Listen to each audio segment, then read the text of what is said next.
Meron na naman tayo ditong hiniwang breast chicken fillet. Ayan, hiniwa ko lang siya ng maliliit na parang daliri. Tapos budburan lang natin siya ng asin.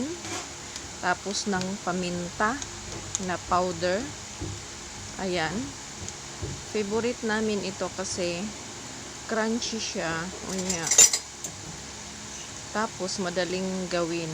Ayan, Bisaya na. Pagkatapos, naisip ko pala, meron pala silang nabiling garlic powder, onion powder, at oregano. Ayan, hinaluan ko siya.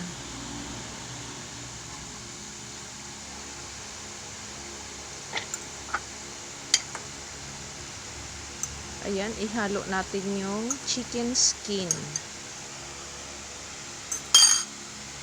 Masarap yung chicken skin kasi crunchy lalo.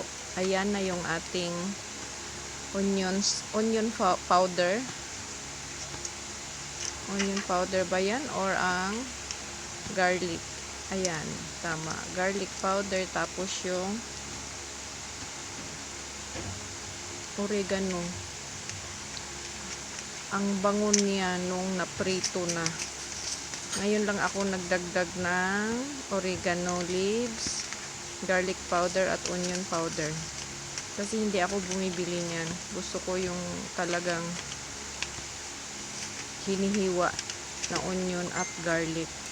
Pero, nung naprito ko na siya mabango. Tas, ayan, bati lang tayo ng isang egg. Yung chicken breast fillet na hinaluan natin ng mga kung ano-ano yan, ilublob natin dyan sa itlog.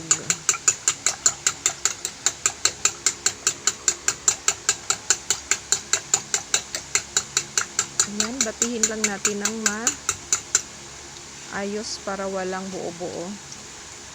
Tapos ayan, ilagay natin yung ating breast fillet. Tapos halu-haluin, tusok-tusukin para manuot yung sarap ng egg. Hindi ko na tinimplahan yung egg kasi timplado na yung ating chicken.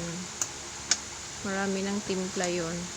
Tapos magbuhos lang tayo dito na ating breadcrumbs na kulang. Ayan. Tapos ilagay natin isa-isa yung ating chicken. Pagkatapos niyan ay atin ng prituhin. Tapos ayun na, meron na tayong ulam.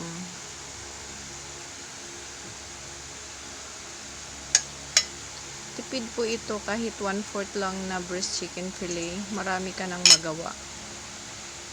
Ayan.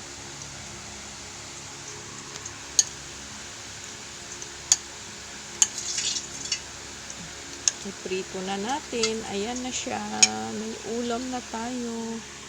Thank you for watching. Kunti na lang kasi kinuha na yung iba.